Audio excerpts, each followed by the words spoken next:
चलिए देखते हैं परोपकार के महत्व पर निबंध। और आपके बोर्ड परीक्षा 2026 में ये निबंध पक्का 95% आएगा, यानी कि किसी न किसी सेट में ये निबंध आपको जरूर से देखने को मिलेगा। तो देखते हैं कि सबसे ज़्यादा आसान हिंदी भाषा में हम परोपकार के ऊपर निबंध कैसे लिखेंगे, या फिर परोपकार के महत्व के ऊपर निबंध कैसे लिखेंगे। तो सबसे पहले हम इसके संकेत बिंदुओं को डिस्कस करेंगे। इसमें हमने 7 संकेत बिंदुओं को लिया है। पहला प्रस्तावना, दूसरा प्रकृति और परोपकार, तीसरा मानवता का आधार, चौथा परोपकार के विभिन्न रूप, पांचवा महापुरुषों के उदाहरण, छठवां परोपकार से लाभ और सातवां निष्कर्ष। तो एक एक करके सभी के बारे में हम देखेंगे। सबसे पहले परोपकार के महत्व के प्रस्तावना की बात करें। परोपकार जो है ये 2 शब्दों से मिलकर के बना है। पर धन उपकार बराबर परोपकार। पर का अर्थ होता है दूसरे और उपकार का अर्थ होता है भलाई, यानी कि दूसरे की भलाई करना परोपकार कहलाता है। अतः दूसरों की भलाई करना ही परोपकार है।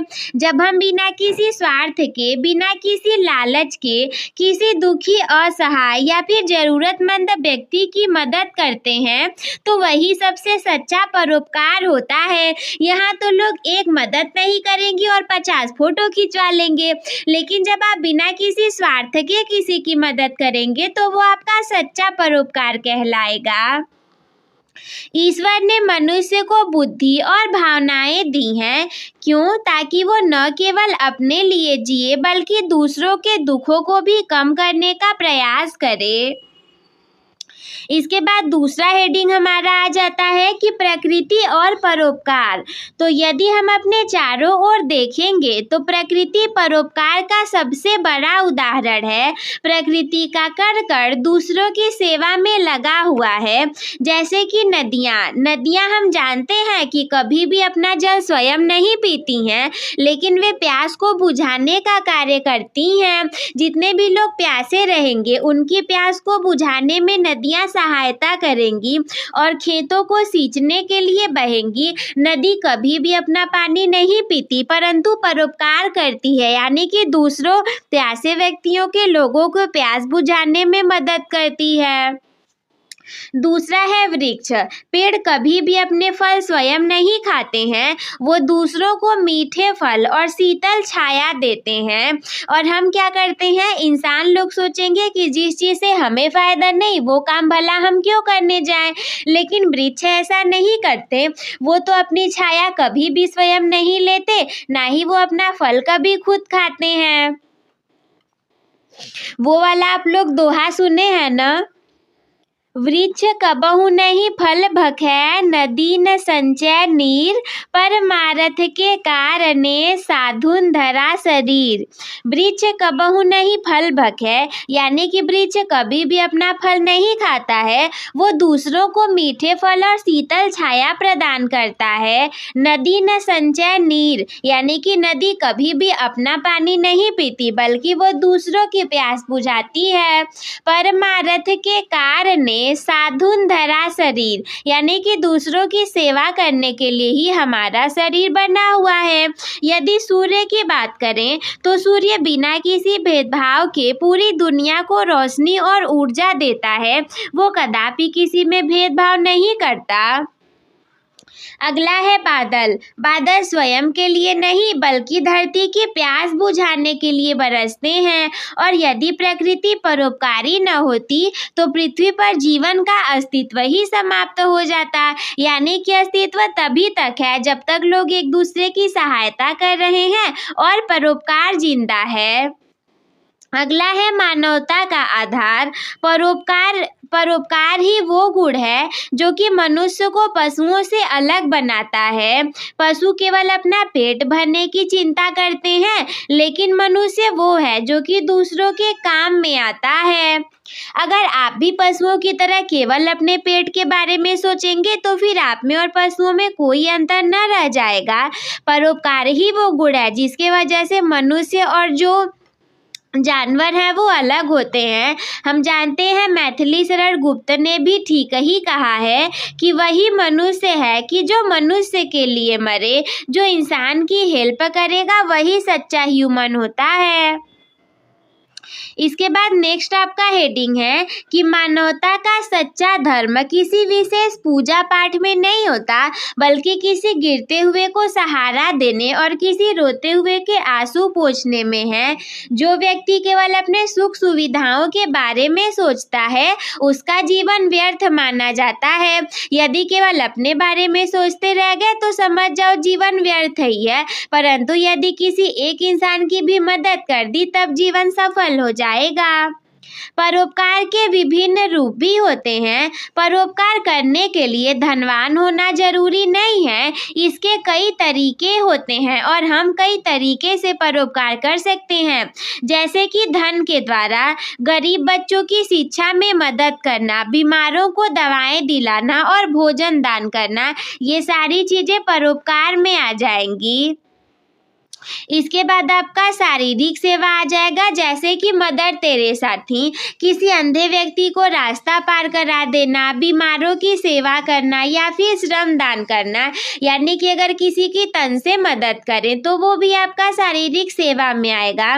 मानसिक एवं बौद्धिक सहायता की बात करें तो किसी को सही सलाह देना, अनपढ़ को पढ़ाना या फिर अपने ज्ञान से समाज का भला करना, ये भी परोपकार में ही है। किसी प्यासे को पानी पिलाना भी उतना ही बड़ा परोपकार है जितना कि किसी संस्था को बड़ा दान देना।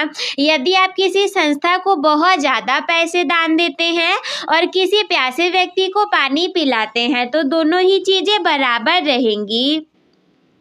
अगले हेडिंग में हम देखेंगे महापुरुषों के उदाहरण के विषय में। तो जो हमारी भारत भूमि है ये परोपकारी महापुरुषों की खान रही है, यानी कि हमारे यहाँ कभी भी परोपकारी पुरुषों की कमी नहीं हुई।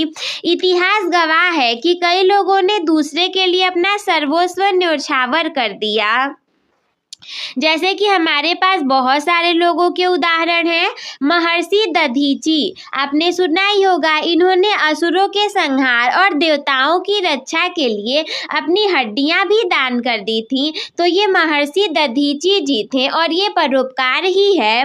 राजा शिबी थे, इन्होंने कबूतर के प्राण बचाने के लिए अपने शरीर का मांस काटकर बाज को दे दिया था। मदर टेरेसा, इन्होंने अपना पूरा जीवन कुष्ठ रोगियों एवं अनाथ बच्चों की सेवा में बिता दिया। महात्मा गांधी जी, जिन्होंने देश की आज़ादी और गरीबों के उत्थान के लिए अपना जीवन समर्पित कर दिया, और इन महापुरुषों को दुनिया आज भी याद करती है और कारण केवल इतना ही है कि उन्होंने दूसरों के लिए जिया था, यानी कि परोपकार किया था। परोपकार से लाभ भी हैं। परोपकार करने वाला व्यक्ति केवल दूसरों की भलाई नहीं करता बल्कि उसे स्वयं भी कई सारे लाभ मिलते हैं, जैसे कि आत्मिक शांति। दूसरों की मदद करने के बाद मन को जो सुकून मिलता है वो करोड़ों रुपए खर्च करके भी कभी नहीं मिल सकता। यदि आप किसी की मदद कर देंगे तो काफ़ी अच्छा सुकून मिलेगा। अगर आप करोड़ों रुपए खर्च कर दें फिर भी वो सुकून कभी नहीं मिल पाएगा जो किसी एक व्यक्ति की मदद करने से मिल जाएगा। अगला है सम्मान। समाज में परोपकारी व्यक्ति को हमेशा आदर की दृष्टि से देखा जाता है। सकारात्मक ऊर्जा। परोपकार करने से मनुष्य के अंदर दया, करुणा एवं प्रेम जैसे गुणों का विकास होता है, तो ये सकारात्मक ऊर्जा है।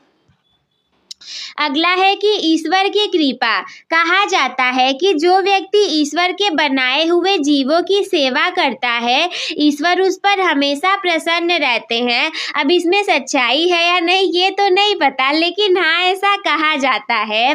और वर्तमान युग में परोपकार की आवश्यकता क्यों है? तो आज की भागदौड़ भरी जिंदगी और स्वार्थी दुनिया में परोपकार की भावना कम होती जा रही है।